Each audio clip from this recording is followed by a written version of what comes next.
honor and the current softball coach at Hale-Ray.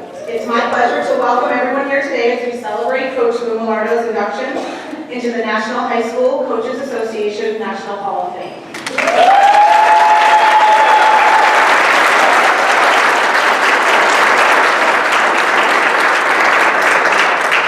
But before we get started, I would like to recognize one person who is responsible for this evening. I would love to be able to take credit for it, but I can't.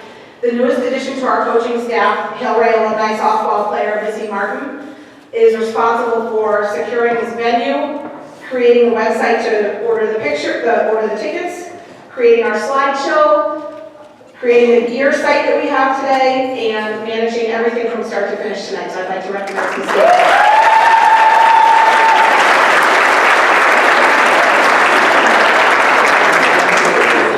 I'd also like to send a shout out to one of our current students at Hale-Ray and technology wizard, Jack Rogerson, who helped with the setup and is currently going to stream this live through our Hale-Ray Live website so we can view it later. There's also an excellent place to watch our softball games now. You can follow us on Twitter and Instagram and Hale-Ray Live and watch us play live now. So thank you very much, Jack.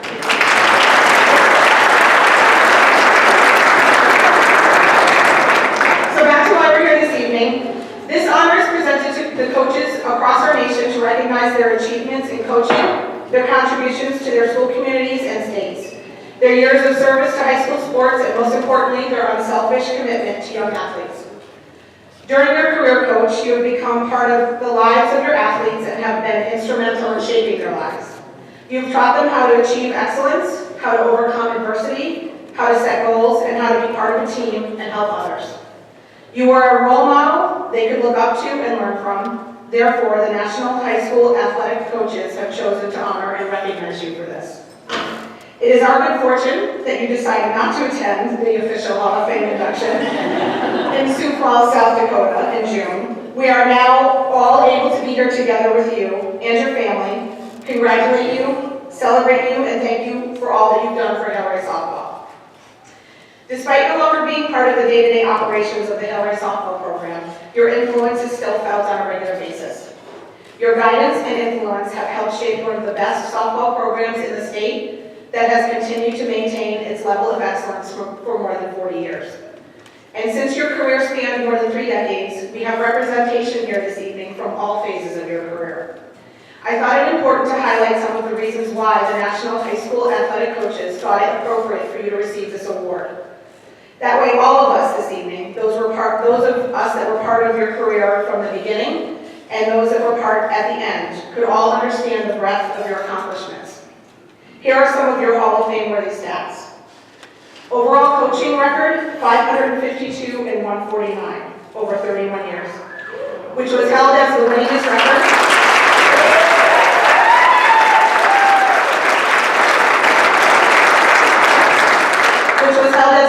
Record in Connecticut high school softball history until just recently. Inducted to the Connecticut Softball Scholastic and Collegiate Hall of Fame, 1996. Middletown Board of Umpires Team Sportsmanship Award, 1997. Connecticut High School Coaches Association Assistant Coach of the Year, 1999. Shoreline Softball Coach of the Year, 2000, 2004, and 2005. Inducted into the Hale-Ray High School Sports Hall of Fame, 2003.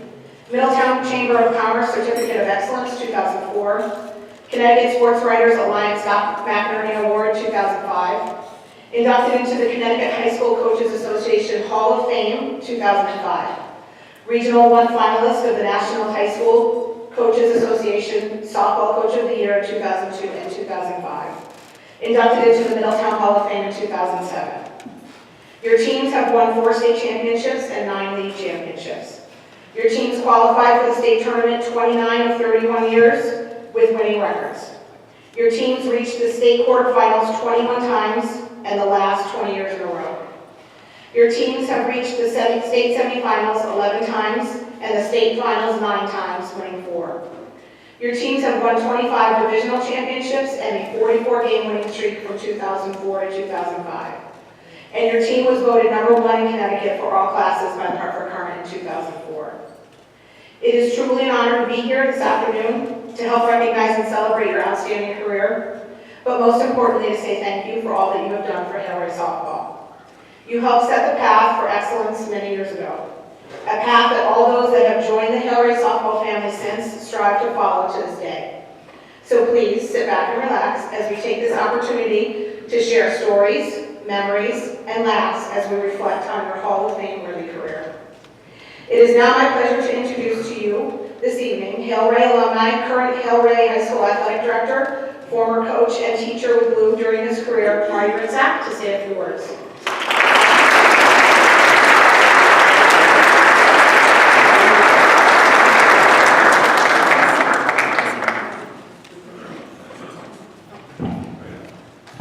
Good evening. It's nice to see everybody. So many people that I haven't seen in so long, and people that I've never even met, and I hope to get around and see as many as I possibly can. Lou, it's a true testament to you. The number of people that have shown up, I mean, your records, which Susie just mentioned, are obviously outstanding, but I think probably the thing that you might be most proud of is the fact that you created such a big, large family with memories and things that are going to go on and on and on forever, because I know we have now girls that played for you who are now mothers, and now whether those moms are in our school system, those little girls probably want to play softball, and if we can get them to play at Hale-Ray, we'll be really good about that. So I'm not going to say a whole lot more. Lou, I had the unfortunate task of bringing Charlie Boynton here, and he's pretty wound up. So we're going to just let, he just said he needed to go over and get a wine, so I don't know if that's going to be better or worse. And in addition to everything that Missy did, she gave me strict orders, Coach Missy, that welcome everybody and be brief, because as soon as you're done, we eat. There's Missy peeking out of the door a moment ago, so everybody enjoy, and Lou, congratulations.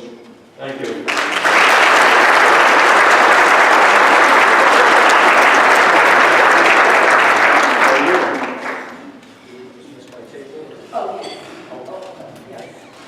My table goes first?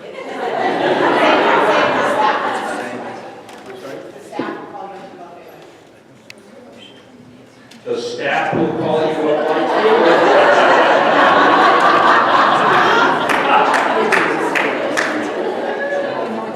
I can't resist. I took over as athletic director for the first few years. Louie told me what to do, and now Susie tells me what to do.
Thank you very much.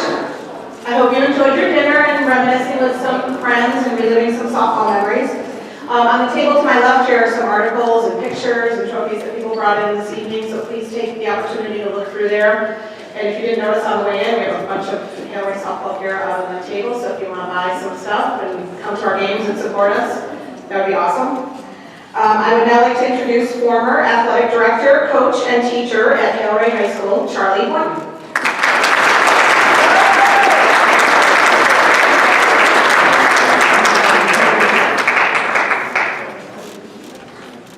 Thank you, Susie. I'm going to start off by saying this is probably the 4th or 5th time I've been up to speak at one of these Hall of Fame type recognitions for Mr. Milardo. And it's great. No one realizes that Lou Milardo Hall of Fame is so famous that the Royal Family of England made their new child.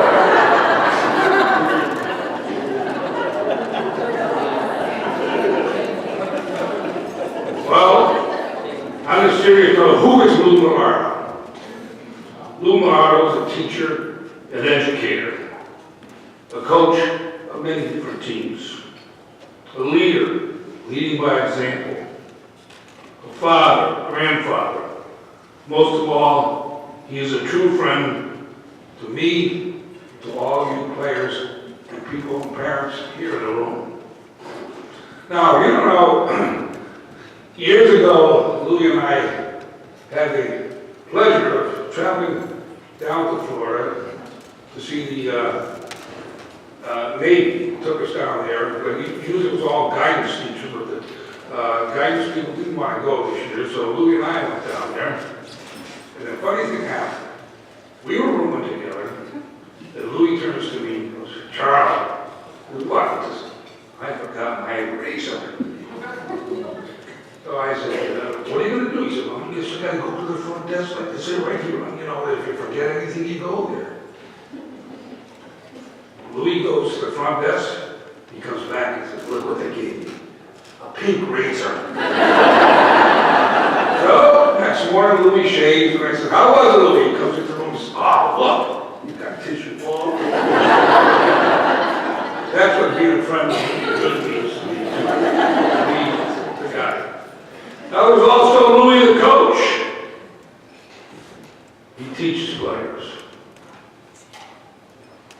He teaches them softball, sportsmanship, winning, losing, something that nowadays nobody knows about, I guess. Nobody's a loser anymore, but I mean, some people do lose. The life skills, the team skills.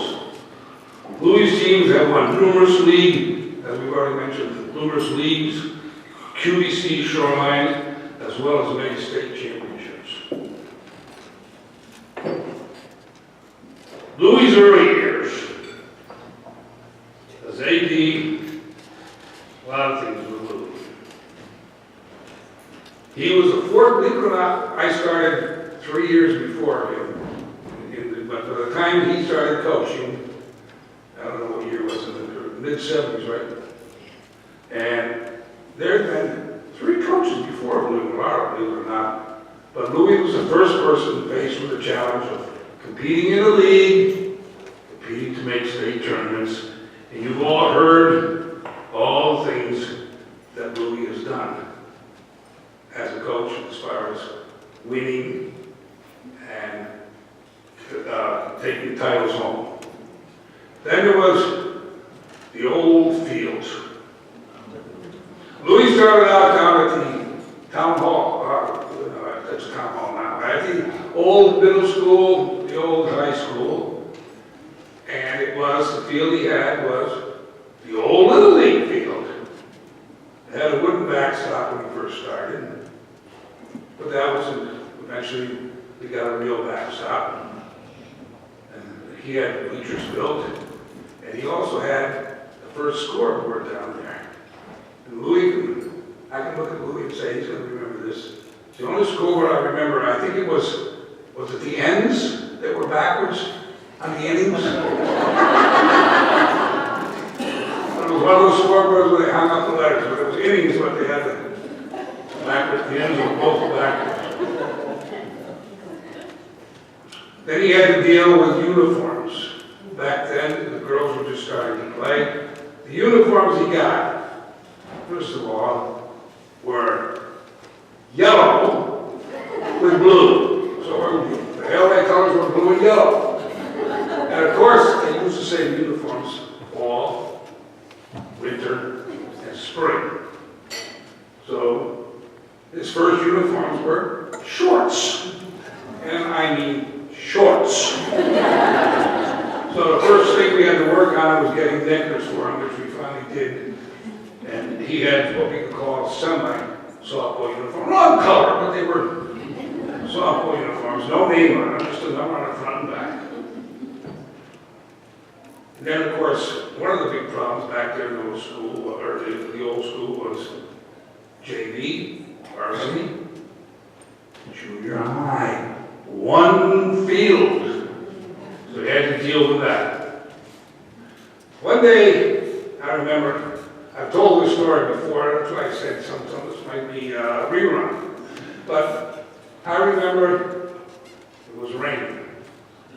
He knows. A rainy day. And we were playing, I'm not going to mention names, but we were playing a very, very bad team. A game that said, let's get this thing in. He knew, I knew, everybody knew. 4.5 is all you needed to get the game over. And then we do a little mercy. So it sprinkled on and off all day. The forecast wasn't good, but I want to play. Okay, you can play. As the day went on, the field was dragged out, all set up for Louis, lying perfectly, everything. And then the rain started to pick up a little more in the afternoon. As the game went on, I'm getting silly myself, I'm thinking about it. As the game went on, it started raining harder and harder. And pretty soon the field got really bad. But the umpires continued letting the game go on. They knew it was only going to take 4.5 innings to get it over with. And then I'm standing there now watching the game, and then comes the coach over to me. He looks at me and he says, you know, this field is terrible. I said, you wanted to play today. He says, it's in awful condition. I might file a grievance about it. With that, I left the game. And the game did last 4.5 innings. But Mr. Milardo is a true professional. The next morning he came and he says, I don't know what I was thinking about. Your wife, that was crazy. Apology accepted again. 45 years later,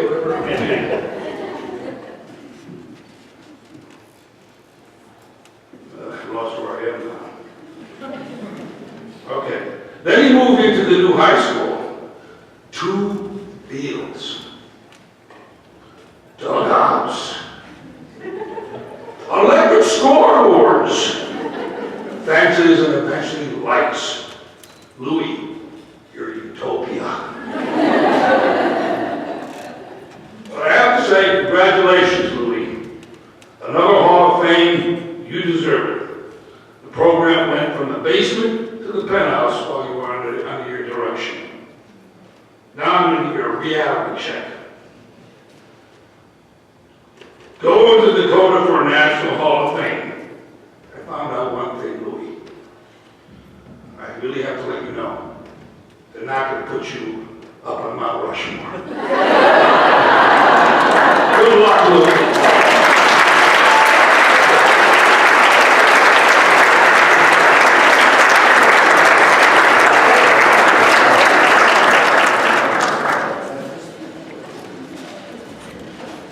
Thank you, Charlie. It is now my pleasure to introduce former athletic director, coach, and teacher at Hale-Ray High School, Kevin Mayer.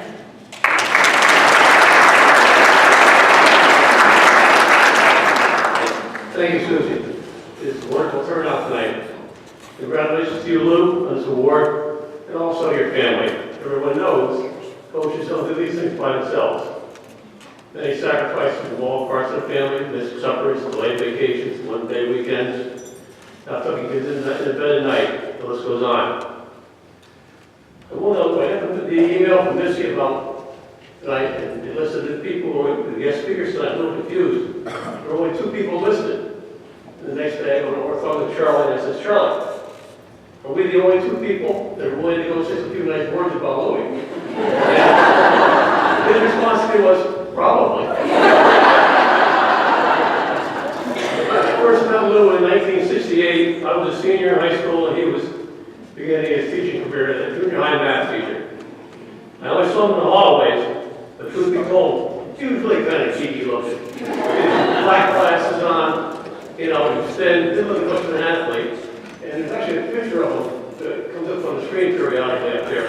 And if you get people, you'll see what I know about that. But in those days, we did a senior faculty basketball game. We played, it was a pretty serious game we played. There wasn't much fooling around on it. But we played that year, and I thought he could play pretty good, and he impressed me with that.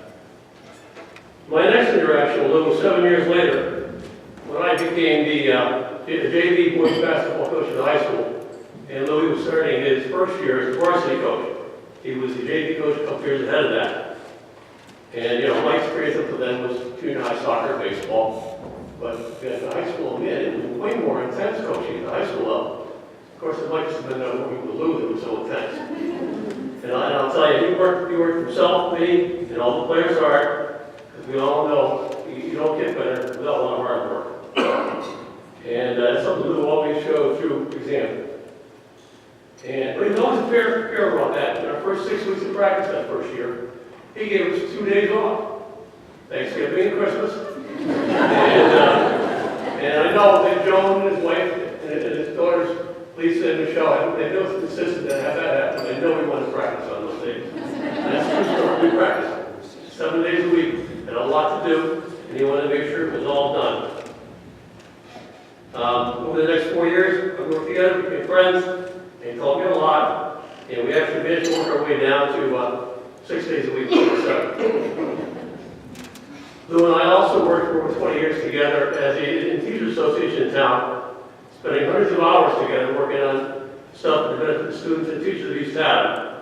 And Lou put the same intensity into that he did in the coaching, because it was important to him, and that was no exception. When I became AD, when Charlie retired, his advice to me about Lou was, he's great. He does all his own scheduling, takes care of all his scrimmages. It's wonderful.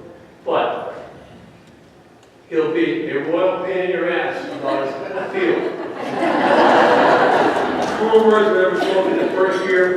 We got on the field, he's telling me, the field's too hard. We got to make it softer. We need sand. So we bring sand in, put it on the field. We glad it's still too hard, Kevin.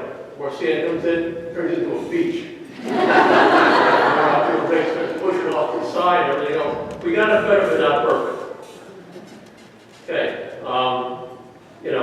The point being on this is that he wanted the best for his players, and that's the way Lou is. He always did the best for the people he cared about. And once again, Lou, congratulations.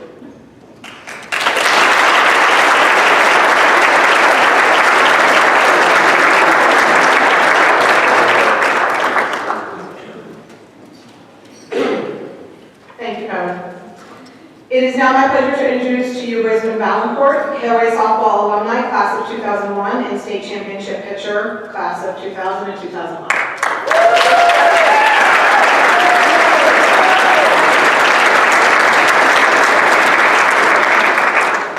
Hello, everybody. First, what I'd like for everyone to do is to look around the room. It's so amazing to see so many generations come together to celebrate something like this. I'm going to get a little emotional because it's very near and dear to my heart. But before I congratulate you, what I want to recognize is all the powerful women in this room. They stay behind every successful man. In this case, we want to recognize all the successful women behind Coach. So we have Mama Milardo, who obviously we all spent a lot of time with her. We have Lisa, Michelle, and we have all the players throughout this room. So before we congratulate Coach, let's congratulate all the women in this room for making this happen.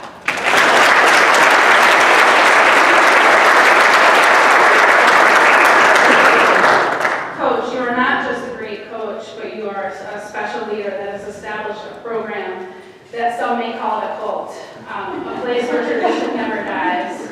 So thank you, Coach Susie and Bridget and Missy, for continuing to carry it forward.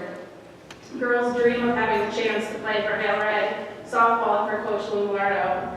I think some of the guys in high school did too. The dream for me came long before high school. I was in 6th grade and my father used to pay Jen Eagles pitching lessons. I absolutely idolized her and just like would lay in bed at night hoping that one day I would have the chance to live the same dreams that she went through.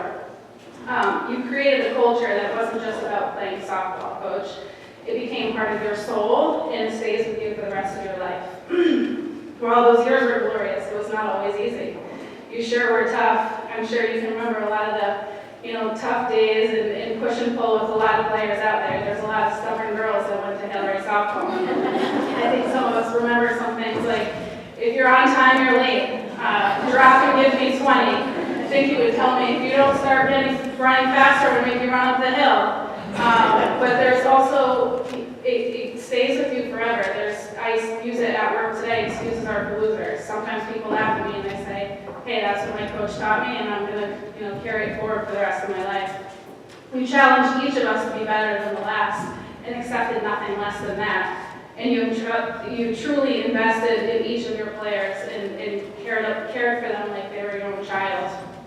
Some of you may not know this, but throughout my high school career, Coach would call me at night. So I would finish my softball practice, I'd go home, I'd have to go pitch 100 pitches with my dad, and he would call and check in. It wasn't every night, but it was a non-negotiable the night before a game. How much could have happened between 6 and 8, but he wanted to check in and make sure that my head was in the right space. Did you hit your spots today? What's that changeup going to look like tomorrow? Are we ready for the game? He did it because he was passionate about the girls, he was passionate about the game, and passionate about being the best and being the best of the best. So, not many coaches put that time and effort in, and I just want to take the time to thank you. And I know on behalf of everybody in this room, there wouldn't be this many people here if they didn't appreciate everything that you put into them. I think when we look back on time, high school was some of the best years of our life. You taught us it wasn't okay just to be good, we had to be great, and thank you for that. There's nobody in this room that deserves this award more than you, so thank you. I also would like to now introduce a special video that Missy has spent a lot of time on. So girls all over, some of them were able to go shoot the video, some of them sent them in, and it's a special thank you to you, Coach, for everything that you've done for us.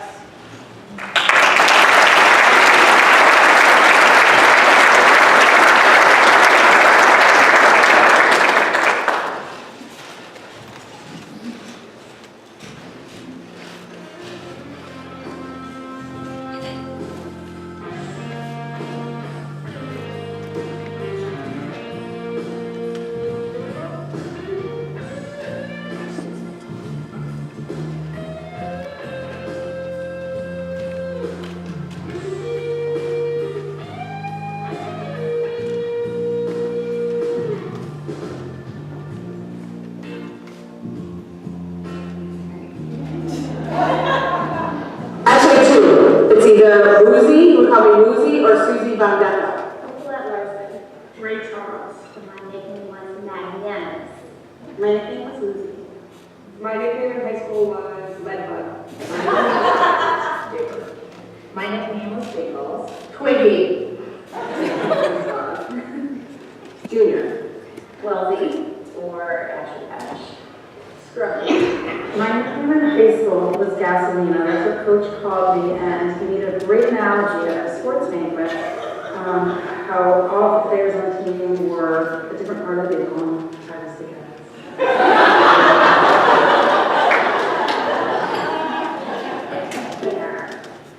He had talked about, he didn't play favorites, and he would get the best out of you, and he would treat you fairly, but not the same. He wouldn't treat me the same as he would treat you, because how he would talk to you would be different than how he would talk to me and what he would get out of me.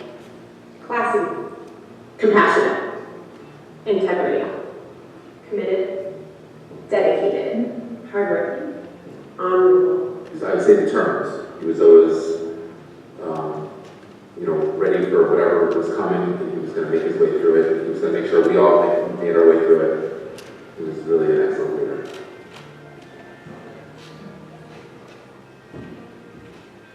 The one I can remember was Times Money in your room. My senior year was nothing less. Well, during that year, we won the state championship.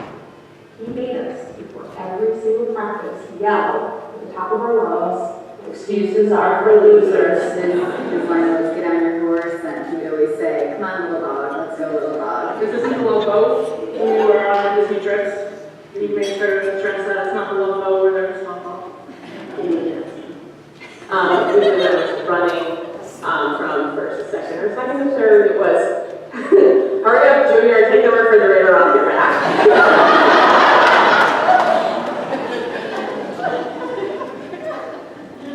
You need to expect the best from yourself all the time. That you shouldn't settle for mediocrity, that you need to work hard every day and make sure that you bring your A game all the time. That character matters. Your character matters when you play sports, it matters off the field, and it really affects you in what you do in life. So it was a huge lesson that, for us, that our character mattered when we played. One lesson is that I brought with me in life everywhere I go is never be late to anything. To always be early. I remember, I try not to live early. Don't think you have time to be tired. I've never been late for work. Basically, go Or just run. I do not want to run. You don't make necessarily varsity team your freshman, sophomore year, but keep working hard and just that hard and get what is happening this year. I think the number one lesson that I've learned is work hard and good things will happen. And also rely on your teammates because you're going to need them at times way past that. That tomorrow will be better than today. Because I used to say to him, next year we're going to lose so-and-so, our second baseman, how are we going to replace them? He would always say something like, well, next year we're going to be back because, the second baseman that's coming up is, more experienced in doing this or doing that. So he was always had a way to say, don't worry about tomorrow. As good as we have since today, things can always be better. Reach out for greatness, which I think is important because not only do I think he meant that as a literal command on the softball field, but I think he also meant that as a direction for us in life.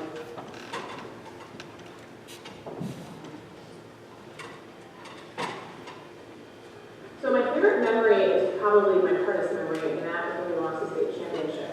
But it's my favorite memory because I feel like it was a culmination of so many years of hard work. Even though we lost with pride and integrity. I learned a lot about myself in that loss, and it's still something that I kind of hold with me.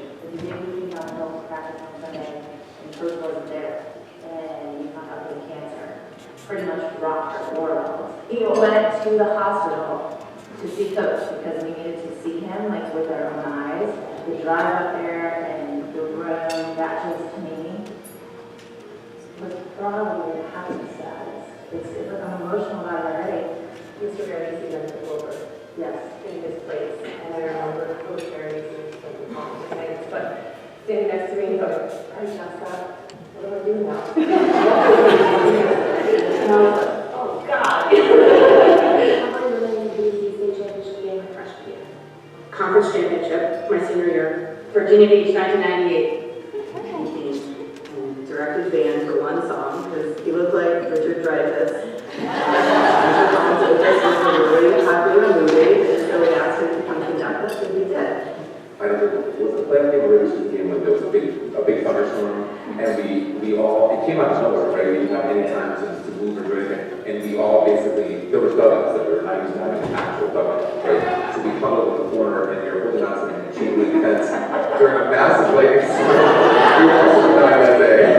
That's one of the things that are really screwed up on. I don't know. That should have happened. Freshman year, I'm in that mindset where you gotta do what coach is asking you to do. So, coach made me go, Rachel, Ray Charles.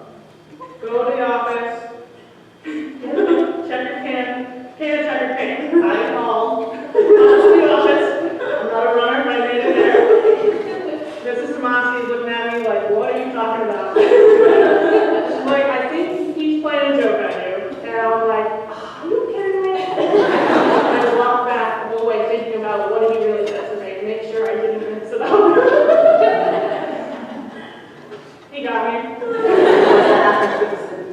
2000 state championship. The team had challenged him that if they won, he was to pour a rap on the bus.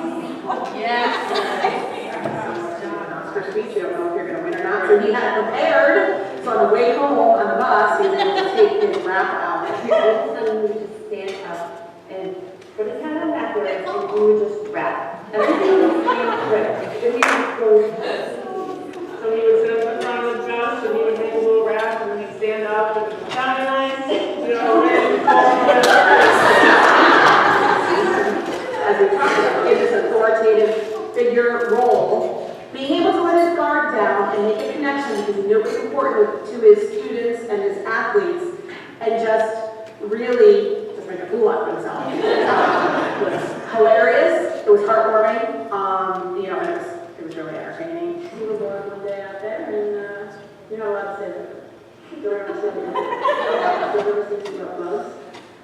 Don't ever say anything about the weather. the guys that called the bugs. Yeah, we were the guys. Focus on the game, focus on the fun, there's no bugs here, just matter how many there's no bugs. So we started calling guys.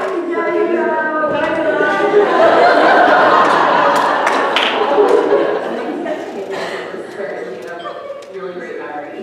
But then also, you know, the day that coach showed up to practice, he had his shoes on. There was one day, and we had no practice, and we're all sitting there, and he's talking to us about something so serious, and we're all giggling, and He was doing it from the top. he starts yelling, "What is so funny?" One of us finally like, yeah, you're wearing two different shoes.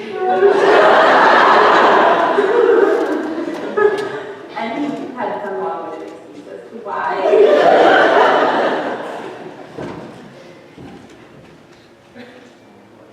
I think even going back to the day when I played, I think there was an expectation of winning. There was an expectation of excellence. There was an expectation of doing your best at all times. I think as a coach, what he did was he allowed us to be ourselves inside of the team. He didn't have an expectation of what defined us as a team, but we had to be a team. And we had a lot of characters on our teams. And I think it's important for kids to see a coach be emotionally involved in something. And I think he was able to set that standard and say you can be emotionally connected to something. Because guess what? That means something to you if you're just emotionally connected to it. The unconventional methods of all of his tiny little minuscule notes that he would bring with weird things that we would try and it worked. You know, we coffee can lids or wooden dolls, like do whatever they would try. We always talked about for each other, and you were happy for each other's success, that He completely helped shape who we are and become us.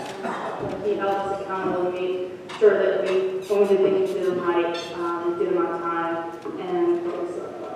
Yeah, that's what we used to do, so it was the same excuses of the losers, and just progressively we brought it to the next level every year, and expected more from us, and we wanted to be good, and we wanted to do well. He also didn't limit us. I think the biggest thing was, you know, freshman year, we sat and watched the state championship, and he basically said to us, "We're not doing anything." he never accepted losing in the fact that when he wasn't having to when we showed up on the field and we were expected to win. There really wasn't, are we going to win today? It was, we will win today.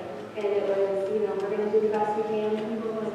And the longevity that a lot of the coaches have in the Hale-Ray system, they don't just show up for a couple of years and maybe they become, you know, real friends. When you think about how much he comes back, like a lot of coaches say, "Coach, that was it." And he was not in here. He would come back and he'd watch the young kids coming up. And I think, you know, having come back to school to work here, and I do love all of our different sports and different seasons, but there's something uniquely special about Hale-Ray Softball. He has so much pride in this program, and that when he does still kind of talk about it, and I'm the same way, like when I do talk about this program, and like, I don't know, like I get like a little bit like weepy because it's so impactful, and I don't think that if you're not a part of it, you don't get it. It's hard for people to really understand unless they've been a part of it, because it is like a family. I tell the girls that play now, enjoy every second, because you will never again have a team like this, have an experience experience like this. Like, I miss it all the time.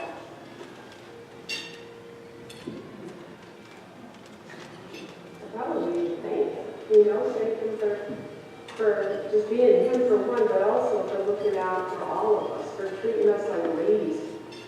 Great memories, white lines, building our characters and all that, Encouraging a competitive spirit and coach for, everything on the field, giving me a chance at center field. And even though I sat salad all the time, he would yell at me. But even off the field, trying to work and to do softball, you had me even back in your car one time. That was one of I don't think I would be coach. I don't think that would have been a part of my experience. He taught me that it was okay to try something new, to take risks, to be reflective, and so I appreciate that he kind of taught me not only how to kind of take a risk that maybe I wasn't comfortable with, but try something different. You've helped shape me into the mother that I am today, and the friend that I am, and the coach that I am today. I thank you for all the wisdom that you've provided me. Mr. Milardo was just that steady sail through a lot of things, and he knew. Like, I think he knew what he did for us. He had an ability to reach out to his players and to really just be there for them in ways that, some of us didn't have. Some of us didn't have those people in our lives. Congratulations, coach! I'm Lisa Guccio, Max Guccio, and we are super excited that you have been chosen to be inducted into the Coaches Hall of Fame. We are so proud of you, coach, and we love you, and we're thinking of you, and congratulations on this moment. Congratulations. I don't really ever think you get a chance to thank someone enough, and usually it's too late. And what we're lucky that it's not too late to get a chance to thank them and celebrate them now. But just thank you.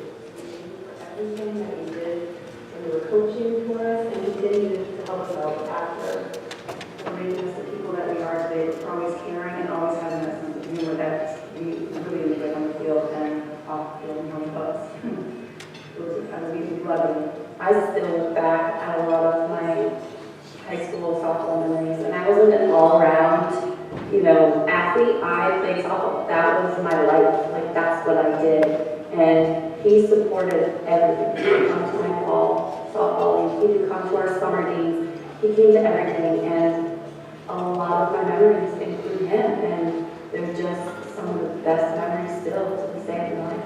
I don't think a lot of people knew this about me, but there was a time where I actually didn't want to play softball anymore. I wasn't passionate about it. I just didn't want to play. And I thought, just give it one more shot. And he was my coach. And he brought that passion back. And like I said, we are still playing to this day. 35, 36 years old, still playing. Aloha, Coach.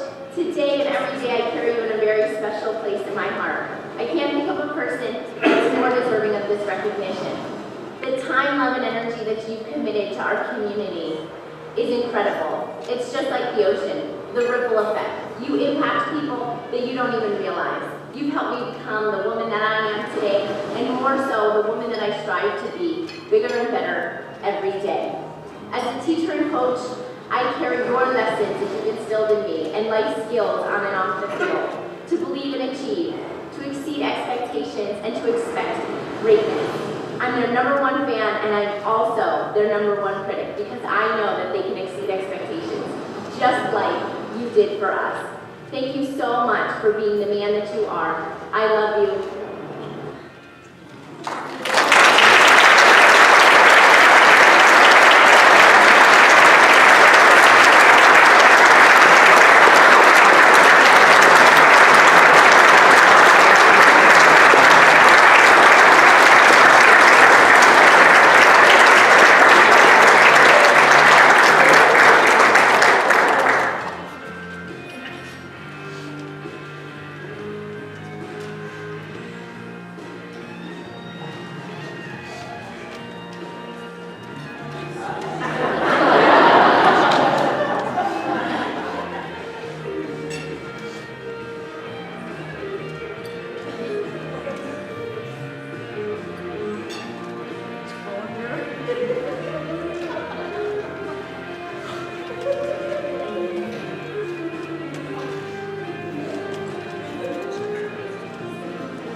take this opportunity to once again thank Missy Martin, who not only compiled all the interviews and did the video for everything she did,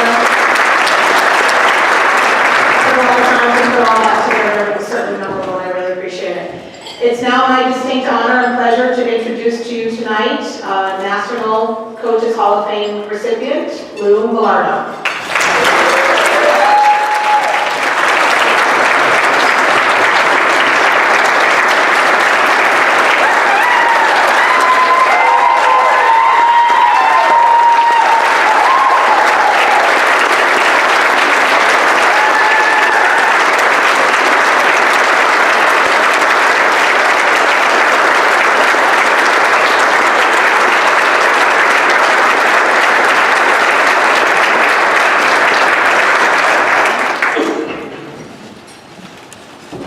Frankly, I'm overwhelmed.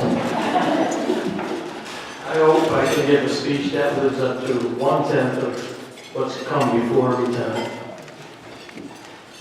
Missy, fabulous job. I always said, Missy never played for me. She played for Susie and Bridget.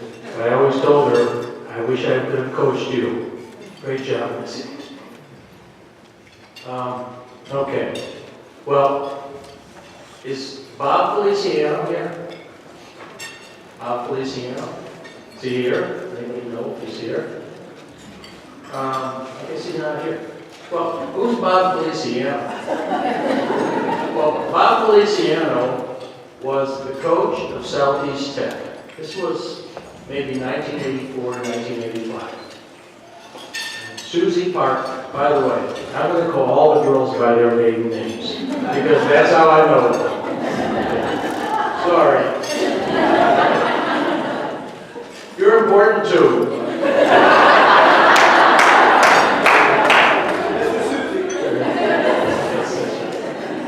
Anyway, that's how I know them, and that's how they'll always be to me.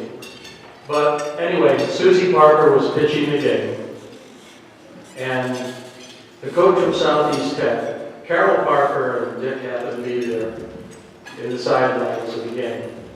And the coach of Southeast Tech, who, frankly speaking, was a jerk, okay, went over to them and said, this guy from Hale-Ray, he can't coach, he just happens to have a good pitcher.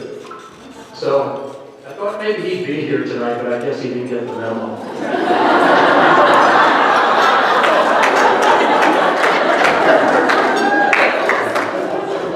Where are you now, Bob? Well, let me give thanks to the appropriate people. In 31 years of coaching, for the great family I have, it's impossible. So if I miss anybody, please forgive me. But I first of all have to give thanks to my late wife, Joan, my daughters, Michelle and Lisa,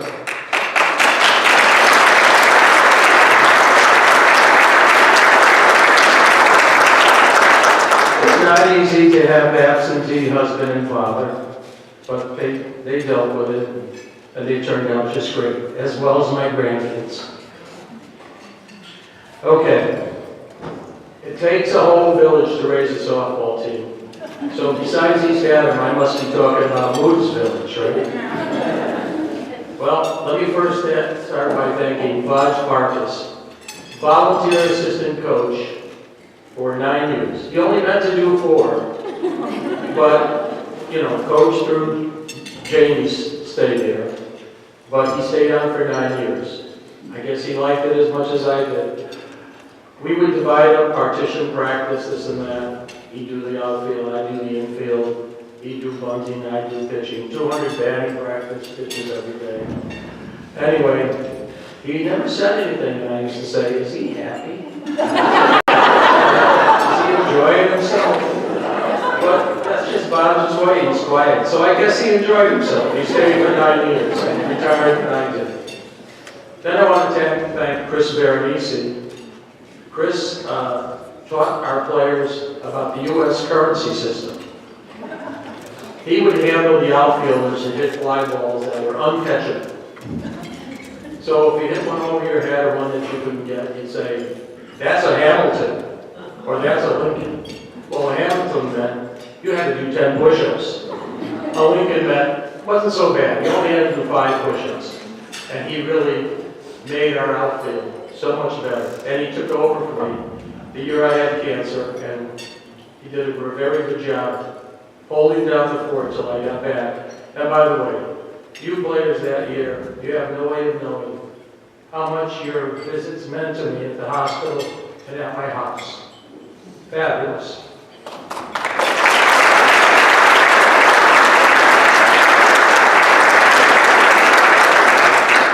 I may get emotional, forgive me. Then there's the summer coaches. Art Vachon started a team, an ASA team, and mostly Hale-Ray kids, on Ludus, ASA team, developed some fabulous, fabulous ball players, many of whom went on to become all-state players for Hale-Ray Softball. And he also helped out a couple of years assistant coaching. He, Barry Atkins, Tom Zemneski, fabulous job developing ball players. John Goak did the same thing, 2 years coaching, summer ball, Hale-Ray kids. Developed some great players like Ashley Wells that went on to become all-stars at Hale-Ray. Peter Dean, I'll tell you, the Deans are a great family. Peter Dean also coached 2 years, summer ball, and he coached, he had pride in whatever he did. He coached his daughter, he coached Susie Gobel.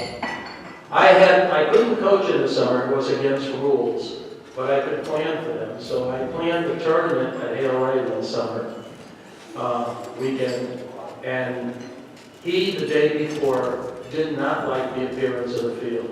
So it was like 100-degree weather, and I'm out there, and who do I see? Peter Dean with his weed trimmer, cutting the grass on the side of the hill to make the field presentable. Peter was a great parent, and I've had many great parents that have helped the program. My ADs, Charlie Wayne. I think 26 out of the 31 years I coached, he was my AD. He had some funny stories, and they're all true. One he didn't tell you was the day I went to the play and it was pouring, and I kept bothering him, Charlie, don't cancel the game, don't cancel the game. And so finally he got so sick and tired of me bothering him, he got in his office and handed me a shovel and said, you fix the field. The game never did get played. He put up with my rants and raves with his natural good sense of humor, but he was very supportive of the girls. As a matter of fact, the second year I coached, he was the AD when Title IX became law. Probably the most successful law that I've seen in my lifetime. And he immediately equalized opportunities for girls and boys. Same equipment.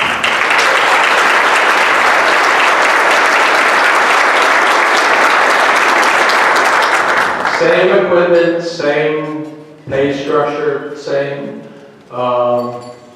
everything the same facilities.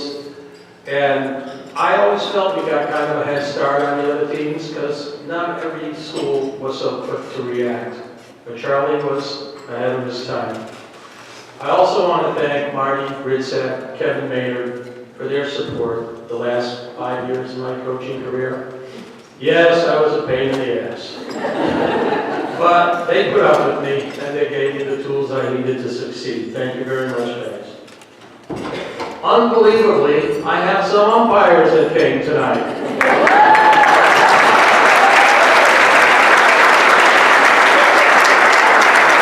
Stand up, guys. Stand up. I want the umpires to stand up.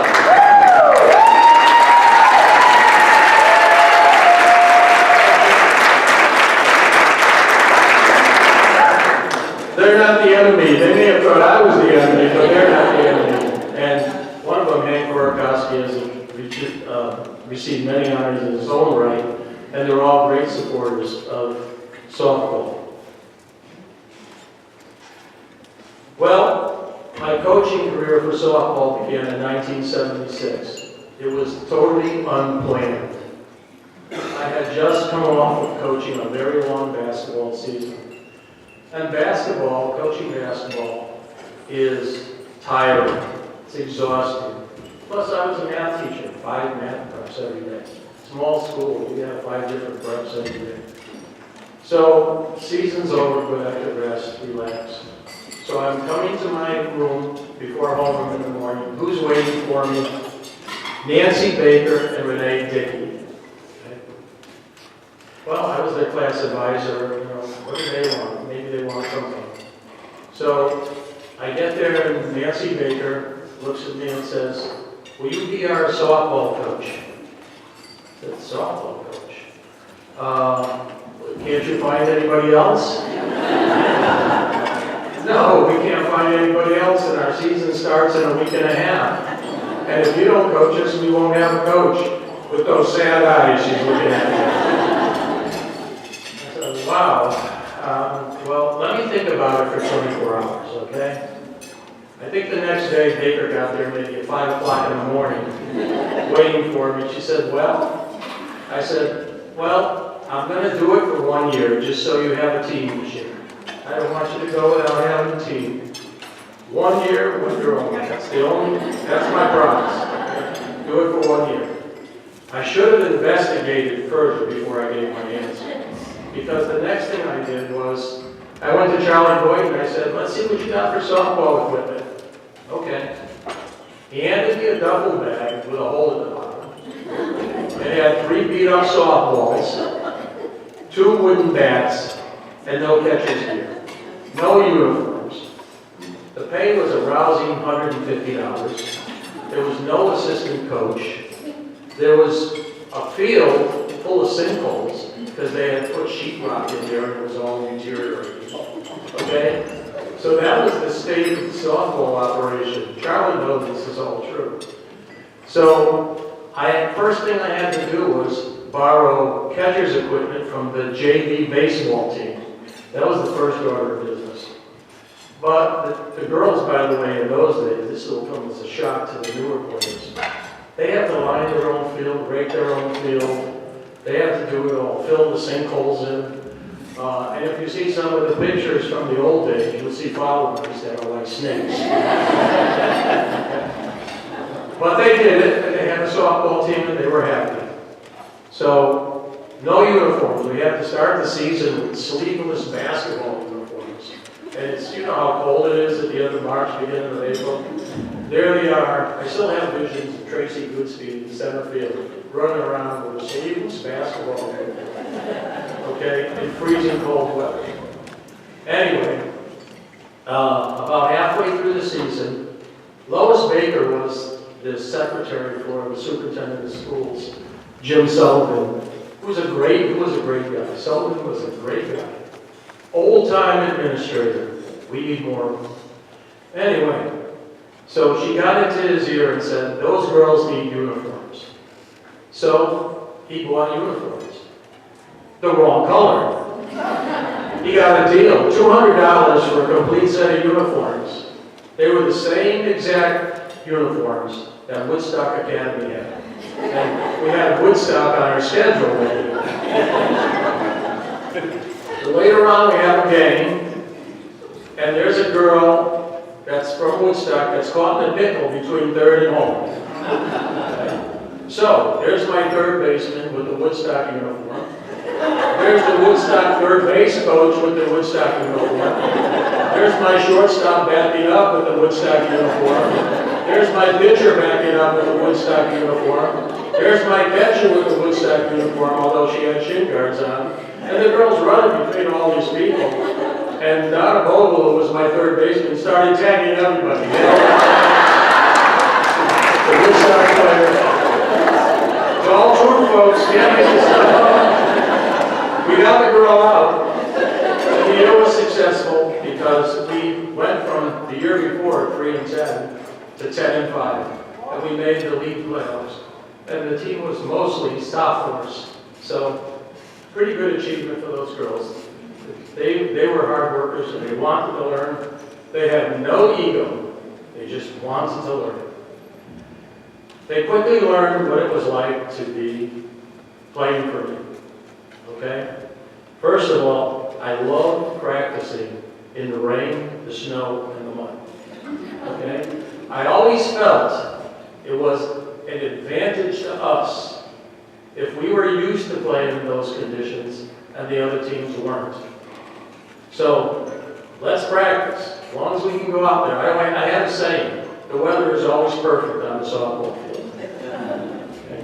So we went out there and practiced. Plus, in the early days, some of the girls just new to the sport, didn't know how to slide. So it was great with the snow and the mud. They could learn how to slide without getting hurt. However, it didn't go over very well with the janitors. Because after practice, there they are in the locker room with their muddy cleats and dirty uniforms and everything. Janitors had to clean it up. But it worked. They learned how to slide. I had a rule. You had to be 5 minutes early. But practice was 2:30, you had to be here at 2:25. You weren't, you were late. One of my players, later on, Bonnie DeShane, turned out her mother made her late all the time. She would be late. I'd make her run. One day I forgot about her. She's running. I said, oh my God, I forgot about DeShane. She got tears in her eyes. But, you know what? She was never late again. I taught her mother a good lesson. I only had one goal in the early days, and that was respect and support your teammates and give maximum effort. I always felt that if we did that, the season would be a success, no matter how many games you won or lost. But I always felt the wins would take care of themselves. If we just gave maximum effort, respected and supported our teammates. Well, in the early days, Hale-Ray, you have to remember, I think the first year I started, our graduating class was like 40 kids, something like that. And we did not have a lot of great athletes in the early teams. We maybe would have 1 or 2, maybe 2 or 3 that were, let's say, adequate, and the rest put on uniforms. So I felt that the only way for us to succeed was to be aggressive. We could not play on an even playing field with the other teams. They were better than us. So we had to try to force the other teams into making mistakes. Okay? That became our style. Forcing the other team into mistakes, make them execute. And that's one tradition we started that the present coaches, Susie and Bridget, have maintained and even surpassed. They make me look sane the way they run. It's a great style, Susie. Anyway, then comes 1988. We now make the league championship game. We're in the state championship game. I had a great pitcher, Susie Parker, minor.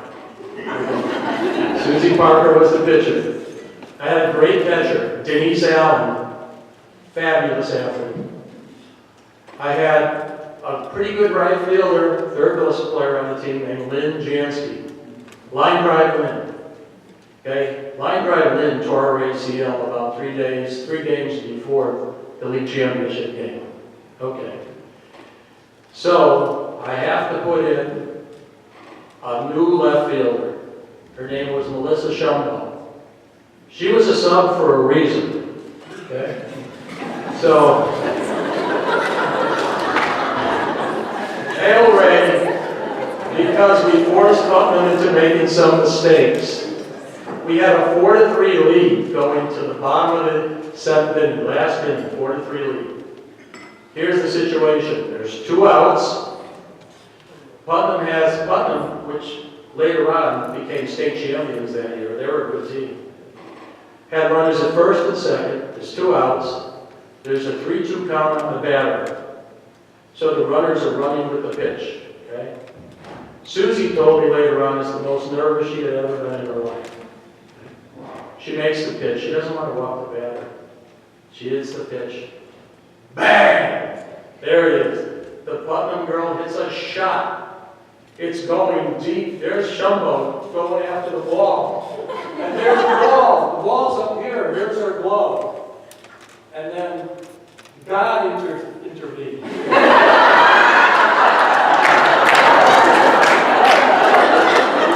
Just as I said said to myself, we're going to lose. We won the game.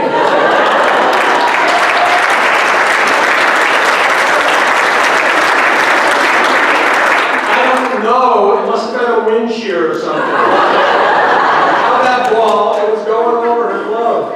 Okay? And then there was like 5 seconds of stunned silence. Nobody, like both teams, the spectators, it's just hush. And then the team ran out to Shembo, euphoric, and I remember Carrie Wagner, who was a sub, the tallest player on the team. All I can remember is her jumping up and down in left field and seeing her head. Up and down. What a great experience. Then the next year we beat Putnam 2-1 in another close game. Only this time, Denise Allen, who had been the catcher the previous year, she now became the pitcher and was a great pitcher. She's the only player I ever had that made all-state at 2 different positions. Fabulous player. Nice.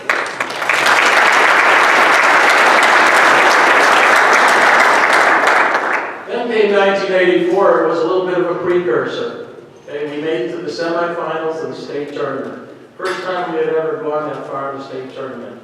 On that team were Lisa Tuccio, Deb Adams, who I haven't seen in forever, Mandy Rosniak, and Marianne Shumbo. Mandy Rosniak later on became head coach at Central Connecticut. Marianne Shumbo went to Eastern Connecticut and set records in home runs and RBIs.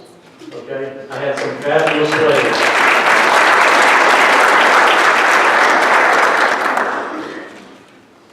Okay.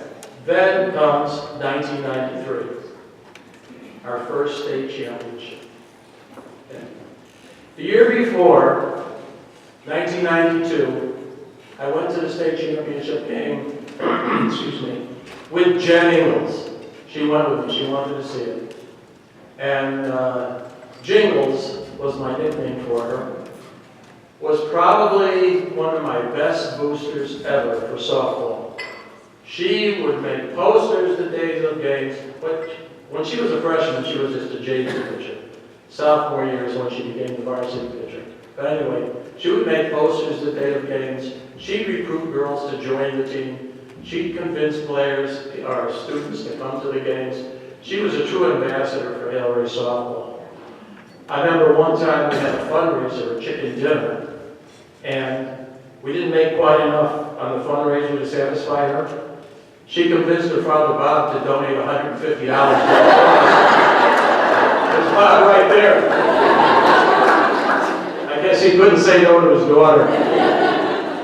Anyway, so we're there in 1992 watching Chappaqua Valley win the state championship, and they had no seniors on the team. I'm sitting there with Ingalls, and she goes, "Coach, that's us next year." I'm thinking to myself, Ingalls, you're crazy. You're nuts. They don't even have a senior on the team, and all I'm going to have is a bunch of sophomores and juniors. In 1993, when we won the state championship, we had no senior starters. Anyway, the season begins, and I had a talented bunch of sophomores and juniors. Only problem is they made too many excuses. Okay? Could be the sun, the sky, the moon, whatever, the wind. The sun's in my eyes, it's too windy today, the ball's in a bad hop. I said to myself, this group will never achieve their potential if they keep making excuses. So one day I went to practice and I said, girls, obstacles are things that winners overcome, while excuses are for losers. So every day during warm-ups, when you're stretching, I want you to say, excuses are for losers. And they did. And the excuses went away. And they got better and better and better. They improved. Okay? So we had to play Trinity Catholic for the state championship. Trinity Catholic was from the FCAC League, which was a huge league. They had a schedule that mostly consisted of double L schools. They were from Stanford. We were the Hicks from Moodus. Okay? I heard one athletic person say to me, you're going to be behind 20-0 before the national anthem. Well, The only thing is, my sophomores and juniors were too young to know any better. I kept saying, we're a team that's just too young to know any better. Anyway, first inning begins. Jingles is a little shaky. She's nervous. We had a whole crowd. Our stands were packed with just about everybody that lived in East Adam and Lewis. Okay? The little noises became the big noises. Okay? Our bench was loud, the other bench was not loud. Just the way it is nowadays. The spirit on the bench. Anyway, so she gets out there the first inning, she's a little shaky, walks a couple of people, they don't score, comes back in the dugout, see little tears in her eyes. I said, remember, Jingles, this is where you want it to be. And that seemed to register with her. Anyway, bottom of the first inning, Karen Sweet gets up. This is what set the tone, a foul ball. She hit a foul ball deep, deep, deep in left field off the fence. You could see the Trinity Catholic pitcher lose confidence right then and there, because no more was it the city slickers against the farmers. Now it was, hey, you guys can play, and we got our hands full. Anyway, Sweet went on to get a couple of key hits with 2 outs that day, scoring some runs. Jackie Jascott got 2 hits, threw out a runner. She should have had 3 hits. She beat it on a 1. That the umpire blew the ball. Should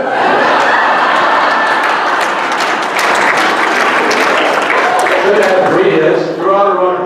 And when she threw the runner out, she threw it to Jessica Tuccio. And when you got tagged out by Jessica Tuccio, you got tagged out.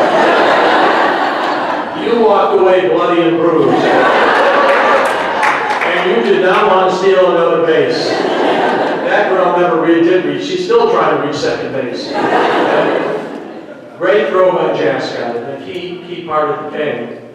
You know, Tuccio was all blood and guts, just wanted to win. Fabulous player. Only player I ever threw out of practice. We're having practice. She's a shortstop.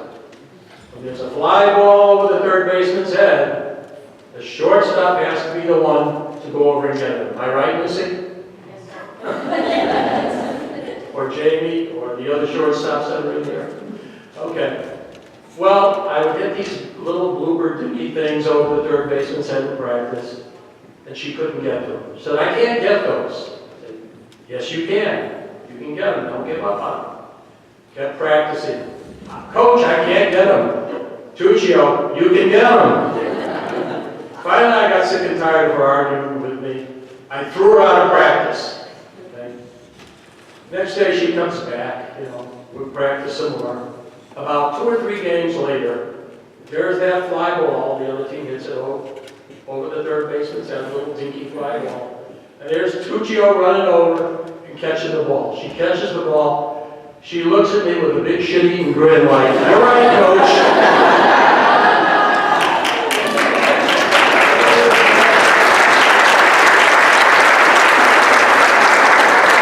Remember, Tooch? And can I just say one thing? This is why I threw out of practice. He skipped one part. The one part he skipped was, before he threw me out of practice, he hit the ball. When I said I couldn't get the ball, he hit a ball in the woods and said, go get it.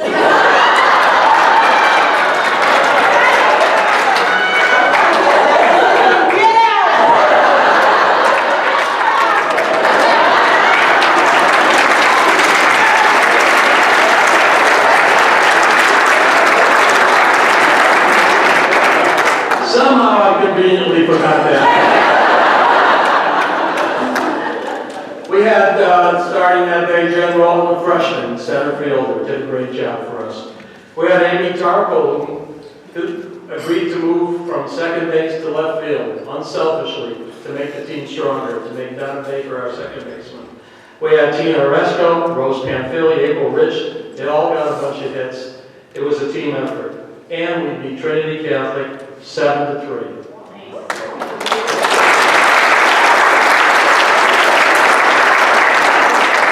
But there's more to this 1993 team. We had a scorekeeper named Mike Bula, who had probably as much spirit, energy, enthusiasm as any player on the team, and he was universally loved by all the players on the team. Bula, you were the best.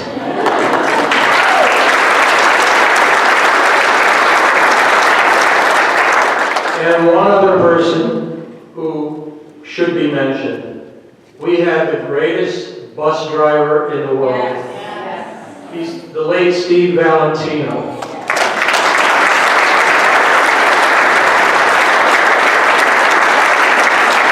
Before the end of the game, Steve was out there papering the bus with state champs, put it all over the bus, okay? Somehow, I think he, or maybe Brad Parker, arranged to have an escort when we got back to town, so we could drive around and beat the horn at all the cows, the trees, you know, whoever, anything that was breathing or moving, blades of grass, we drove it all around, okay? And Steve deserved so much credit. He was the best guy in the world. He would take us to away games, leave us off, go to Dunkin' Donuts, and bring coffee back for Vaj. That's the kind of guy he was. Then comes 1998. Well, we were in Virginia Beach before the season. I had 2 holes I had to fill on the team. I had the players to fill them. It's just a question of who went where. Shortstop and center field. Okay? So, before our first scrimmage that day, Jamie Harkless comes into the room, my room, and says, "Coach, I don't think I should be playing today." I said, "Well, Jamie, you let me decide who plays. I'm the coach." She leaves. Then I had a lineup card with 2 spots empty. One was center field, one was shortstop. And I went to Shannon Repcher, and I said, and Shannon was a very good shortstop in her own right. I said, "You fill in the names." And Repcher, to her credit, put herself in center field and Jamie Parkus as shortstop. Shannon just wanted to win. So that solved that problem. We had our team ready to go. I had a great pitcher, Susie Gobel, one of the hardest working pitchers I ever had. I saw her work so hard after a loss in the gym one day, sweat pouring down her face, working. Okay? I had a great catcher, Bridget Dean. Bridget Dean, I think they made a rule, especially because of her. She blocked the plate. You could not score no matter where the ball was if you were a runner going from third to home. We were playing North Branford one day. Runner's coming home. Runner clearly beats the ball. Runner flips over over Bridget. Lands on the dirt behind home plate. Never touches home plate. Bridget catches the ball and tags her. John McGurk, the coach at North Branford, went crazy. The runner was out.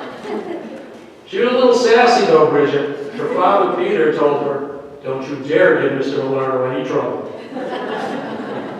Anyway, that team, when they were senior all-stars Little League, lost the cotton shop version 15-0. They were way behind when they were freshmen. At the end of 4 years, they closed the gap. We were every bit the equal of the cotton shop, okay? We ended up losing that state championship game 1-0 in 16 innings, okay? Most painful loss of my career. Susie Gobel pitched a perfect game within the game. She got 21 batters in a row out at one point. Michelle Terwilliger we thought she scored the winning run in the 11th inning. She was on first base when Kara Smith got a triple. She's rounding the bases. The late Jim Ransfield was standing behind home plate when Terwilliger was sliding into home. He thought she was safe, he told me afterwards. But the umpires, there you go again, guys, did a rotation. The umpires did a rotation, and the first base umpire came home to call the player out at home. Called her out. He had the first base angle. The people behind home plate had a different angle. The play was that close. But she was called out in the 11th inning. The 13th inning, I think it was, good old Bridget Dean, old plow horse there, I had her stealing second base.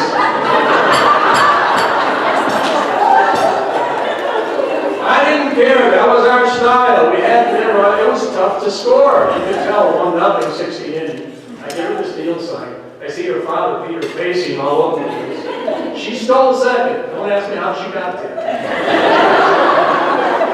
Eventually, she gets to third. Now she's on third base, and Lisa Kabasnik is up.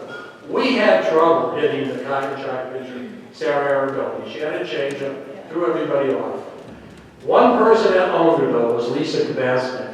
Lisa Kabasnik, I had a nickname for her. I called her Lefty, because I didn't like the way she threw right-handed. I said, I'm going to keep calling you Lefty until you learn to throw right.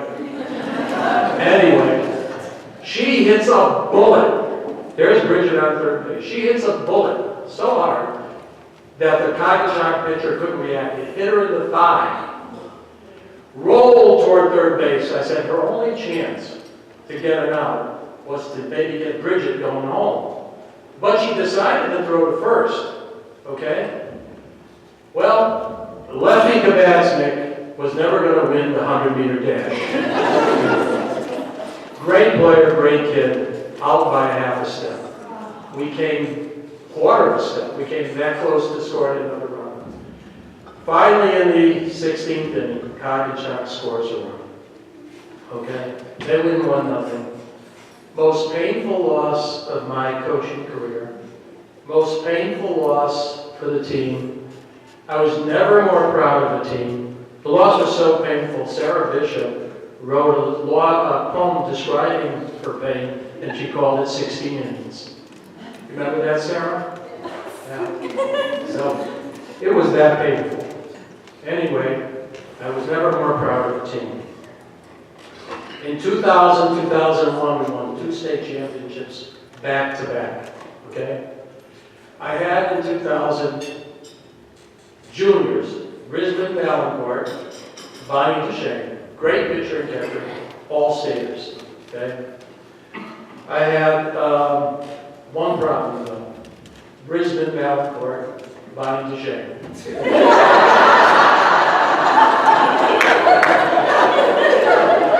Bonnie DeShane had more patience than any 12 people you could mention. I mean, and she had to catch Brisbane every day. Brisbane would ball around, throw one warm-up pitch, take about 10 minutes, throw another one. And so during this tournament in Vermont that I went to watch, I did not coach in December, I just watched. It would be illegal for me to coach. And there I am watching the 2 girls warm up before the game, before the tournament game in Vermont. Brisbane is standing on the mound. Bonnie is standing at second base catching her. Brisbane would pitch, the ball would go wild, Bonnie would go out and retrieve it in center field, come back, throw it to Brisbane, start the process all over again. Next pitch, throw it wild, Bonnie would chase it into center field, get it, throw it back. Now, like 20 minutes has gone by, they've thrown like 3 pitches. I'm getting a migraine watching this.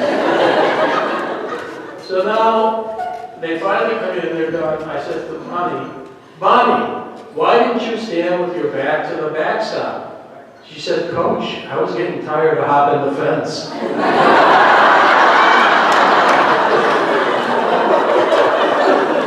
All true. Well, anyway, we did win that game 3-2 in 8 innings, extra innings against our arch rival Coggeshonk. One of the key plays in the game was a bunt by Maggie Murphy, Scruffy. To beat our buck to load the bases, we eventually tied the score. But there's another story behind there, and this is what high school sports is all about. Had this player named Becky Ulkus. Okay? The year before, she was the first baseman. Ulkus is not tall. I had the center fielder named Shannon Repsher, who, if you see her, she's a condor. Okay? She's tall, long arms, great reach. I said, I have to make this change at first base to give me somebody that can have a little better reach, that balls maybe that are not thrown perfectly. But all this was emotional. So I said, I better handle this problem in the fall. So I write her a letter explaining what I'm going to do. When I hand it to her, it's like October. Okay, so I go back to my classroom. About, half an hour later, I'm teaching algebra. Knock, knock, knock on my door. It's Ulcus.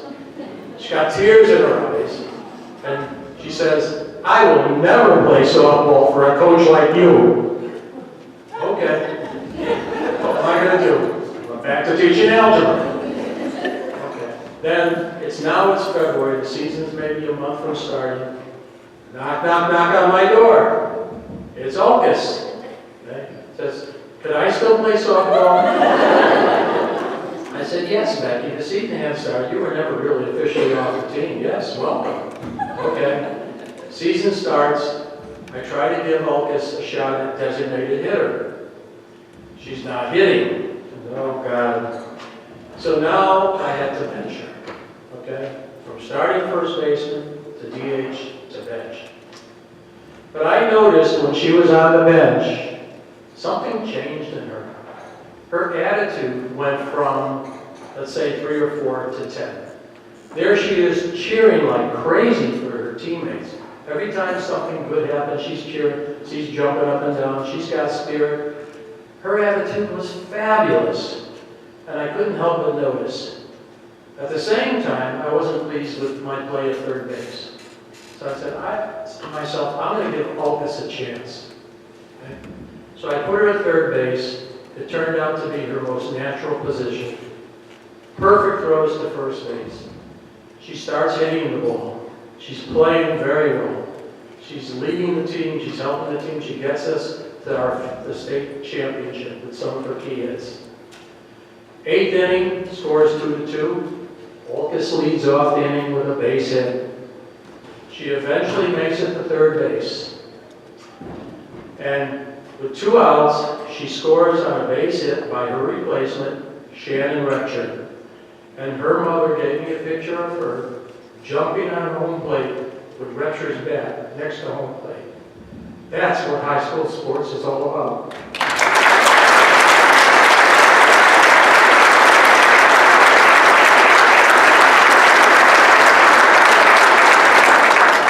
And then Ulcus kept coming to the games after she graduated.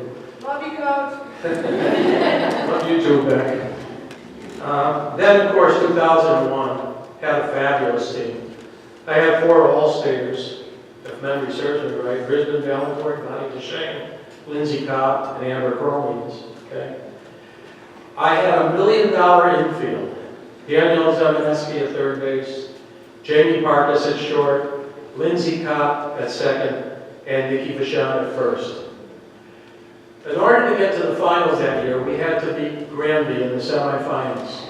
Granby was undefeated. Hadn't lost a game. Matter of fact, Jackie Noel knew somebody, a parent from Granby. Jackie Noel is Brisbane Valencourt's mother. Knew somebody from Granby and said, hey, we're undefeated. You have no chance. Remember Jackie? Yeah. But Hale-Ray plays in a stronger league. Yeah. The Shoreline League. I felt that the Shoreline League was better, and Jackie was dedicated. We went to Scout Granby. She was with me for a ride. Okay? She's as crazy as me. Anyway, so I felt that we had a good chance against Granby. And we had this warm-up with our $1 million infield.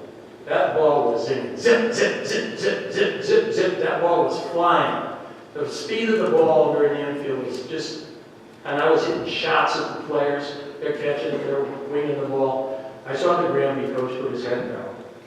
I said, we might have won this game before the first pitch. Okay? So, the key hit in that game was J.D. Parkas. She had a line drive over the left fielder's head, scored 2 runs. Okay? She could have ran around the bases twice. She was very fast, and it was a line drive right over the left fielder's head. The only thing wrong with it was her father, Vaj, had to work and was 10 minutes late and missed it. And it was her moment. It was fabulous. That was the semis, and then we beat Valley 4-0 in the finals. And The Hartford Current ranked us #1, little old Hale-Ray, #1 in the state, all classes, double L, L, M, and S, #1 in the state.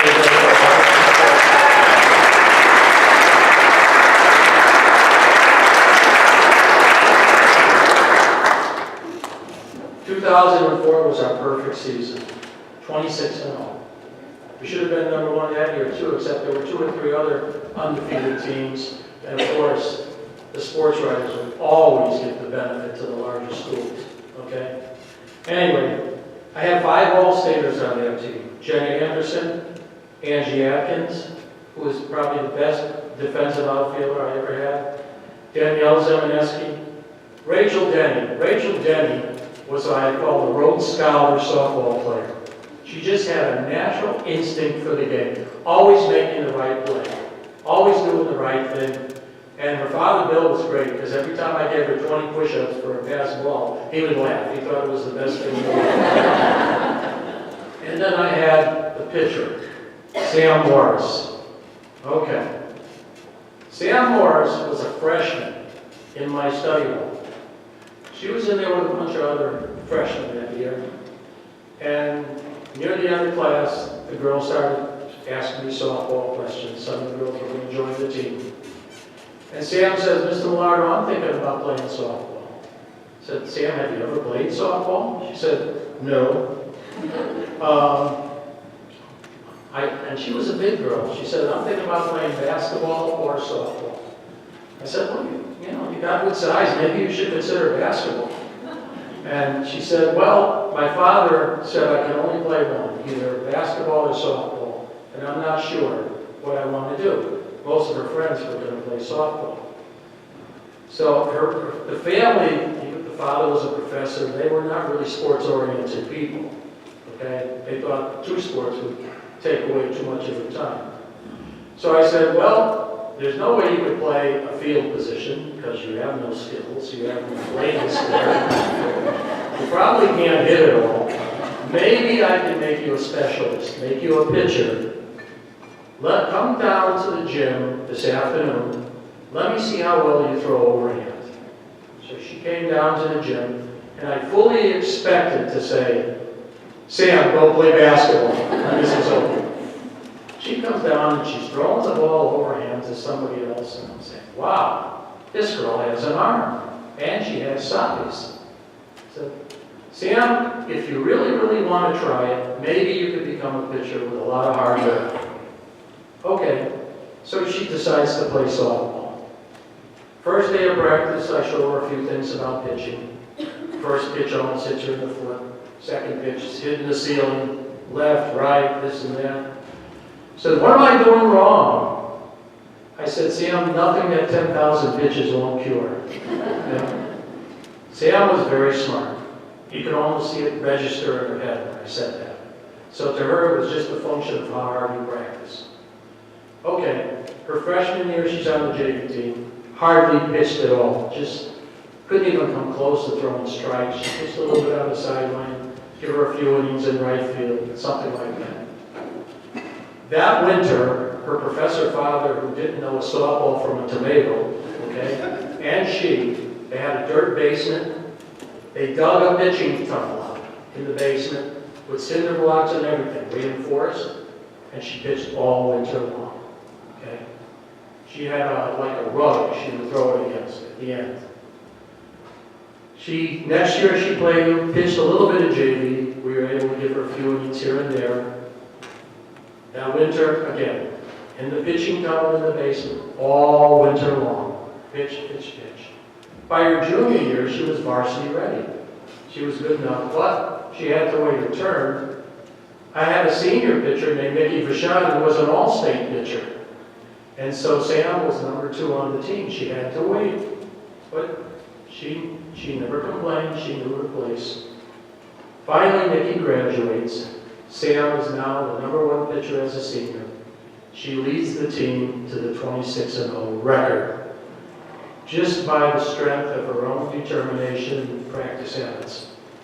One play I want to mention in that game, we were playing Woodland. Woodland was an M school that was playing S. Because the CIAC, it was a new school. The CIAC has a rule, a 1-year lag. If you move it up in class, you have to wait 1 year. So they were actually much bigger than us. Anyway, they had scouted us the game before, where we beat Congratulatory 5-0. We beat them with bunts and slaps and all that stuff.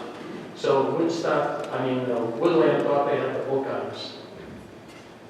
Very first inning, the third baseman from Woodland, a girl named Ashley Graveline, starts charging when Ashley Wells looks like she's going to bunt. Ashley Wells slapped at the ball, well, Ashley swung at the ball. She started with a bunt-like motion. It grazed Graveline's hairline as she's charging home. Jones got decapitated.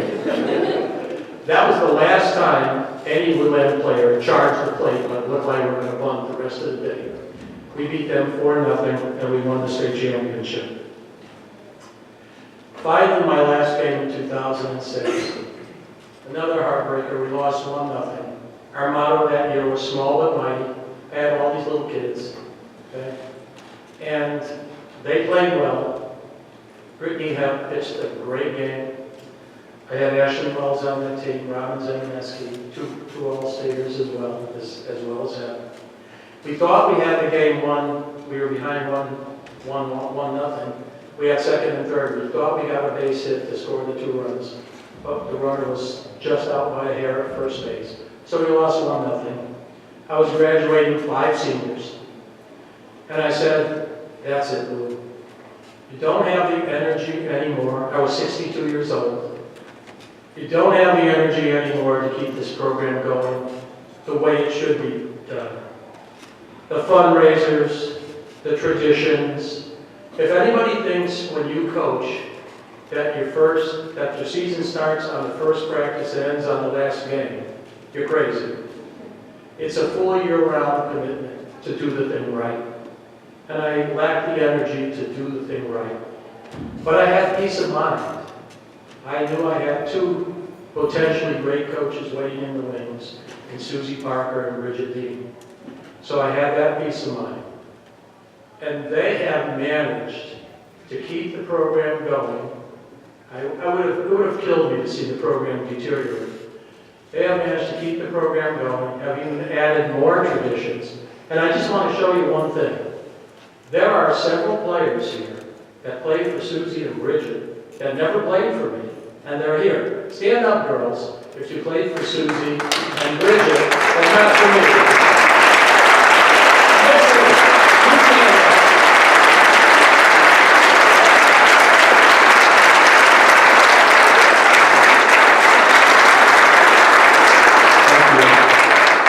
Hale-Ray Softball is a family, and the family keeps going.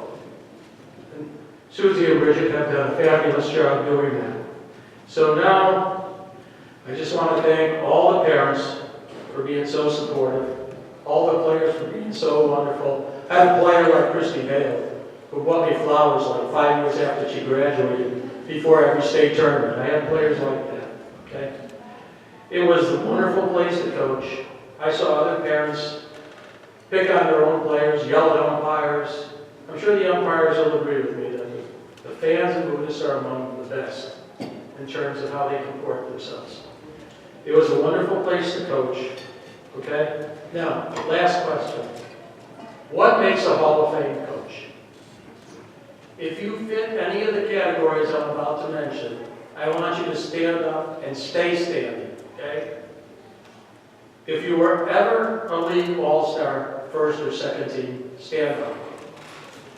Come on, let's go. Even the players that didn't play for me. Okay.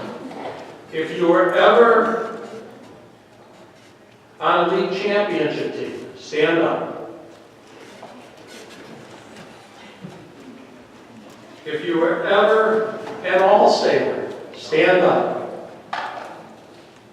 Stay standing. Carolina, greatest stealing home. If you were ever a state champ on a state championship team, stand up. Now remember, this is only a small sampling. I have players in China, Colorado, all over the place. So what you're seeing here is a small sample.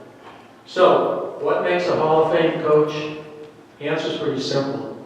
Hall of Fame players. That's what makes a Hall of Fame coach. Thank you.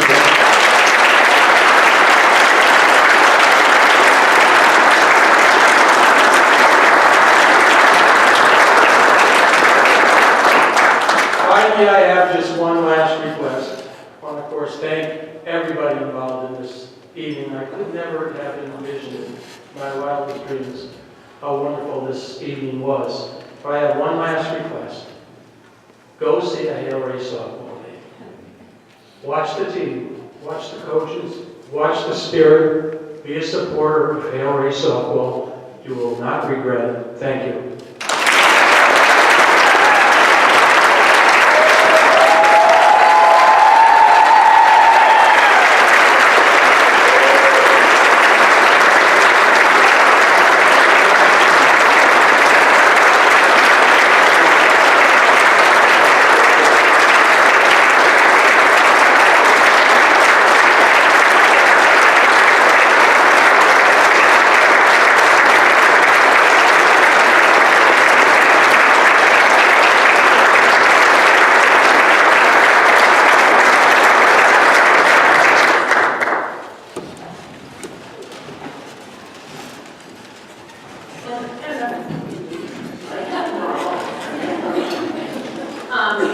Thank you, Coach. Two quick housekeeping things before we close. We want a picture of the coach with all of his players at the end. So we'll go meet out there after.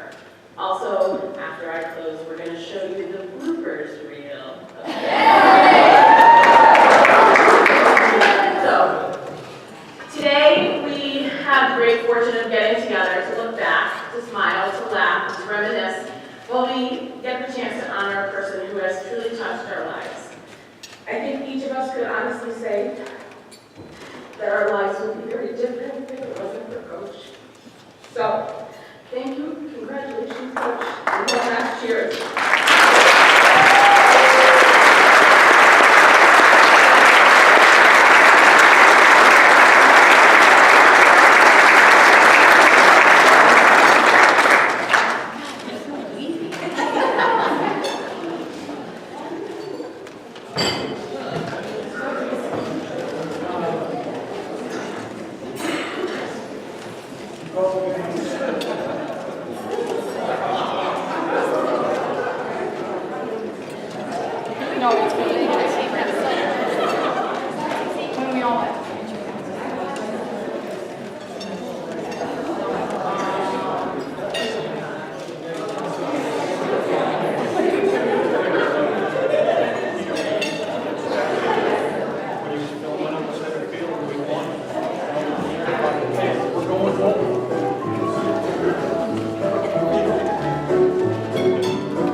Maybe we should talk about how we got our nicknames. You know that. Where's this here? Is it on? Is this thing on? Yeah, go for it. Is it weird when I'm sitting like this? Was...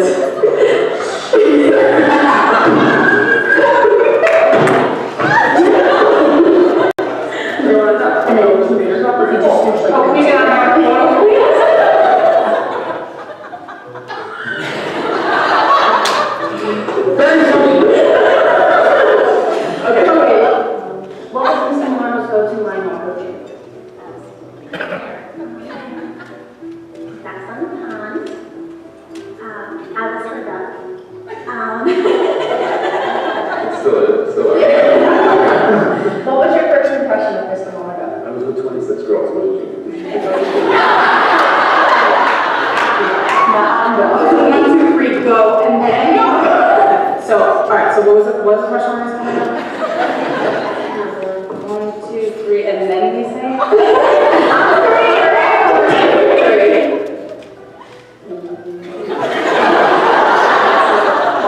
2, 3, go. Thank you. You can feel it like as if you're talking to him right now, like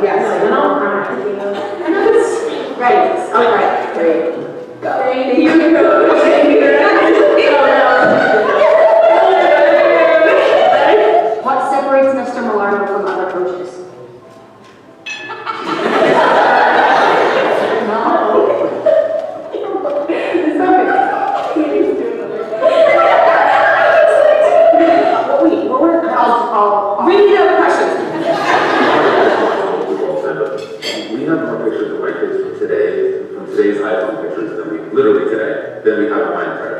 You try again, I'll do the best out of 10, right? She said, yeah. Oh, that's the 4. Oh, you're So great. that's the 4, yeah. No, I will. I mean, I cry all the time. No, it's not. Oh, stupid. No. Really? Let's come along and say Just where. keep up, yeah, the more footage, the better. I'm scared. You just better be kind, that's all I know. I'm the filter, I'm ready. All right, that's what's scary. Thank you, coach. Into the national. All that. Cut, mic drop.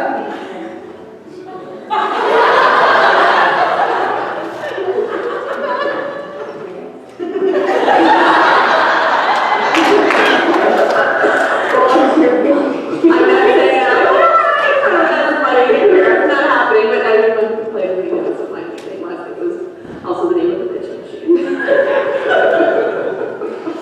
was terrified of him as a freshman, and I think he welcomed me and said something about, here's your tools of ignorance, as he handed me the catcher's cue. Keep that practice sometimes. That's only once. I know. To the National High School Coaches Hall. Can we do it again? Can we do that again, but say, instead of sophomore year, do the actual year? Yeah. Ninth grade. So say the whole sentence. Winning the state championship in 1993. Okay, so say it again, but after I stop talking.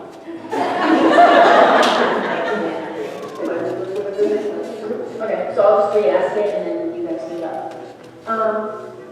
Is there anything you would want to say to Mr. Milardo that you may not have gotten a chance to really say before? You know, thank him for just being him for one, but also for looking out for all of us, for treating us like ladies, for never being a pervert. You know?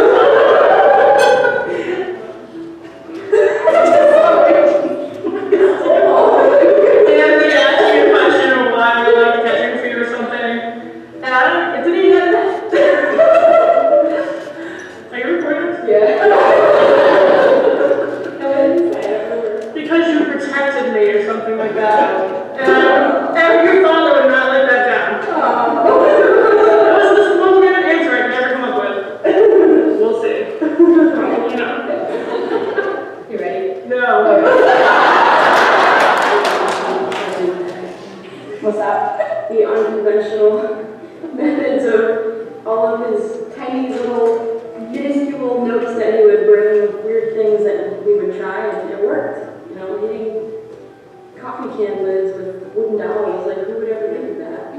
So he's innovative. Yeah. Yeah, it's, I don't think, no offense, Mr. Milardo, but I don't think they had Google as very innovative and very entrepreneurial to come up with those things back then.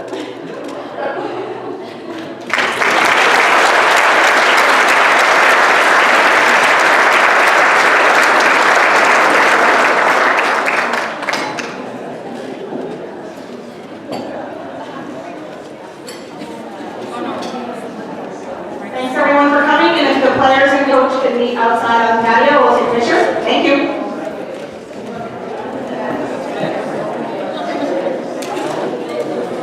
How you doing?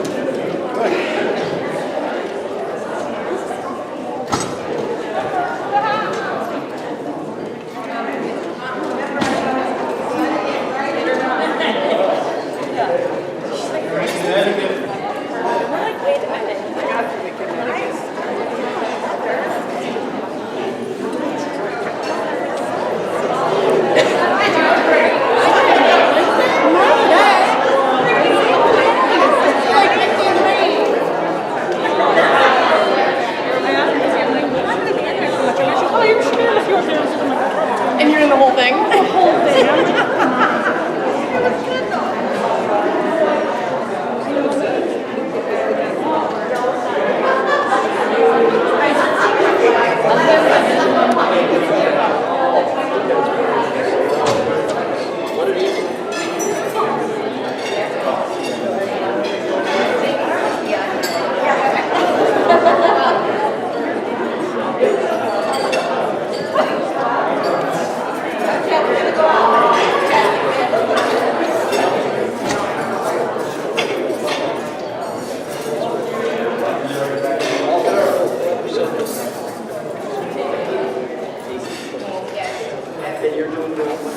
feel you.